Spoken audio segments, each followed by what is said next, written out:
We had all heard, seen, and complained about the prices of beef in the post-coronavirus era. And no matter where you live or go, the prices seem to be unbelievably high. So today we're on the road looking to find out the root of the problem. Why has beef become so expensive everywhere? And for that, we're going to the place where I think we can get the most honest answer. And that is asking to the people that have to deal with the public, the supermarket. And for that, I'm going to meet with Rolando, the general manager at Broward Blvd, and Eric, the meat department's manager, and ask all the questions I have about this topic. Are you ready for the truth? Let's find out.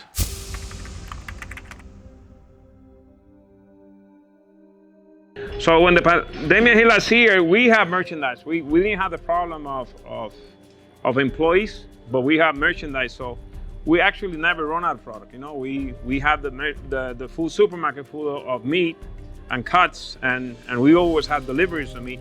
So we also have a lot of customers, recording all the stores saying, these people have everything here. Everything is full, everything is packed, everything is nice, everything is affordable. So everybody was happy with the thing that they were going at that time. When you have all the supermarket that they don't have nothing on the shelves, they cannot provide to the customer at that time. And we were the one that had everything. So a lot of people started like staying with us because we had the product, we had the quality, and we had the prices for them. So that was the first thing that happened. That's how we didn't expect this to happen. The prices go up, but with time, that's what happened.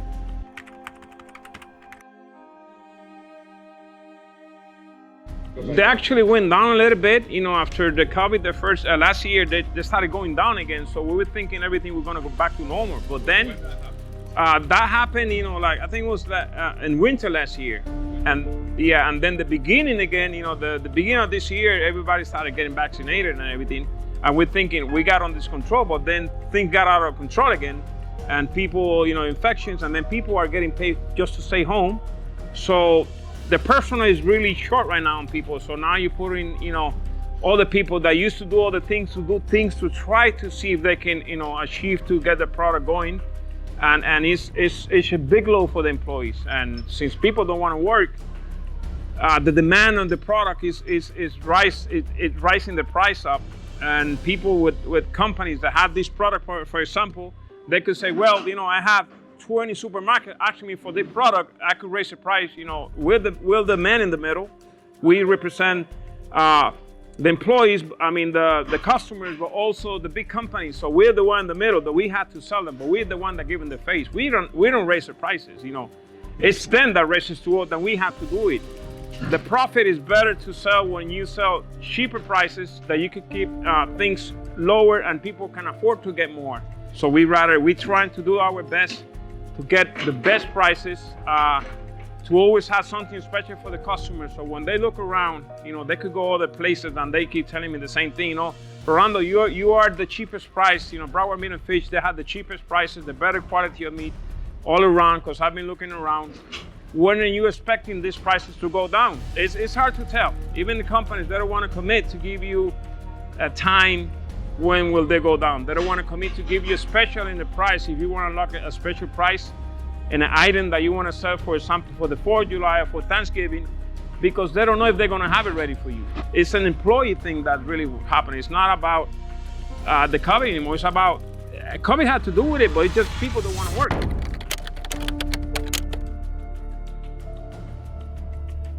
Everything is affected. Everything is affected. Nobody is exempt from this. Chicken wing, for example, you had chicken wings. There was an item that used to sell real cheap. Everybody can afford to get chicken wings. Now, even all these companies that sell chicken wings, they have to stay away from it or sell something else because the demand of chicken wings, especially for football season, went up. So the company knows that. I got 2 pallets of chicken when you want it, no, and then I could sell it to nobody if you don't get it. They cannot lock you a price in advance. Before we could do that, we could say 2 weeks from now, can you give me this at this price so I can put it in the paper? Because the paper had to have 1 week shelf life, and I had to get it 1 week before, so it had to be at least 2 weeks in advance with that price. And they say, yes, we had a container for you, no problem. Now they don't guarantee that now, so we don't know where we stand at next. We can even see tomorrow what price is going to be. We were going to buy some ribs today, for example, and And by the time we discuss a price, if it's okay not to get it, and when we call them back, they'll raise all this stuff. We're gonna have to have at least 1 month of supply, knowing that they're gonna come in a month, There for a while, customers were coming up to me, 1 week they'd be $3.99, the next week they were $5.99, and they asked me, why last week I got them for $2.99, this week they're $4.99, and I have to explain to them, look, there was no wings. I couldn't find any wings out there. This is all they had, and they charged me. Say we have competition too. We have all the great supermarkets around us that they want to keep the customer happy. But that's our main goal, knowing that people need us now and that we can supply for them in this hard time. Because I know when the time goes down, everybody will, loyalty is something big for us, and we appreciate our customers. So this is what we try. We try always to have the best, prices for them, because we know this thing eventually gonna pass. This is not gonna last forever.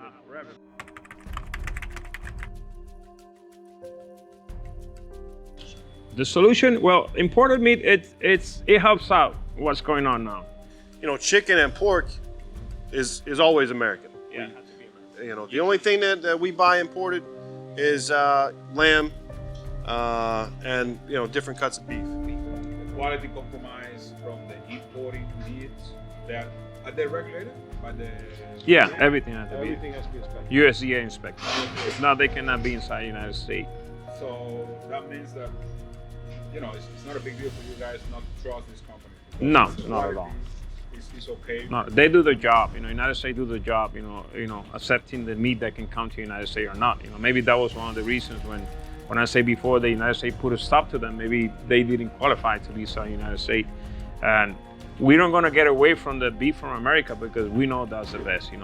But now they're getting outside of our prices, so we have to hold on a little bit to that.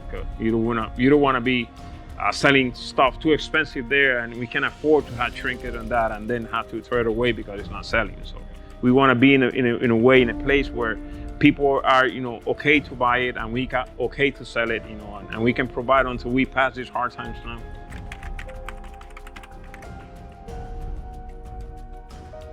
The winter time, that's holiday season, so pork is always in high demand. So it depends on what the supply looks like, depends on how many workers are in the plants, how many drivers are out there driving the trucks, getting it around to where it needs to be. So you would say that the main problem right now with the prices would be employees. Employees, and if there's no employees, there's no distribution, there's no drivers, there's no people in the slaughtering house, killing turkeys or killing beef or providing and having the product. And for years, you could say that, we could say, well, in the winter, the price will go down. But it's hard to tell, and nobody want to jump into a conclusion and thinking that the price is going to go down and not getting prepared for it, because the last 3 months of the years are the most busy one. You got Thanksgiving, you got Christmas, you got New Year.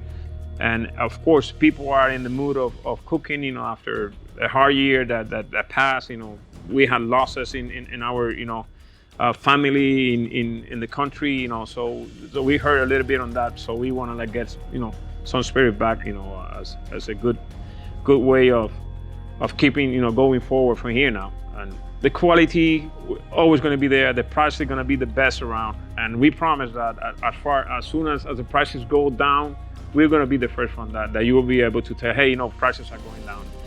We don't like to abuse people. We don't like to abuse, we are here because of the customers, that's the main thing and we know that, ownership and all the workers know because of you guys that we're doing the best here. So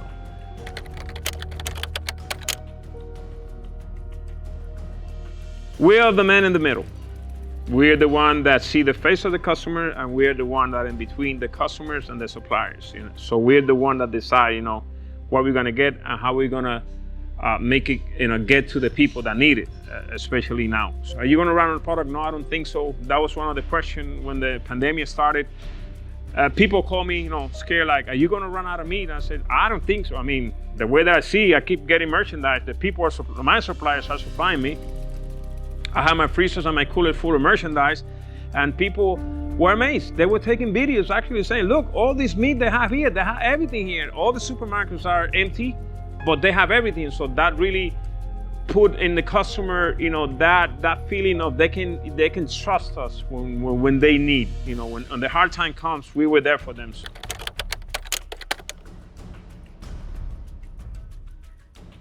You can get some picanha, you can get some tomahawk choice, but we also have, if you can afford at that time, we have other options that they're great quality, the great price. So in the meantime, you could do with that, or you could try to get some pork, or you could try some chicken.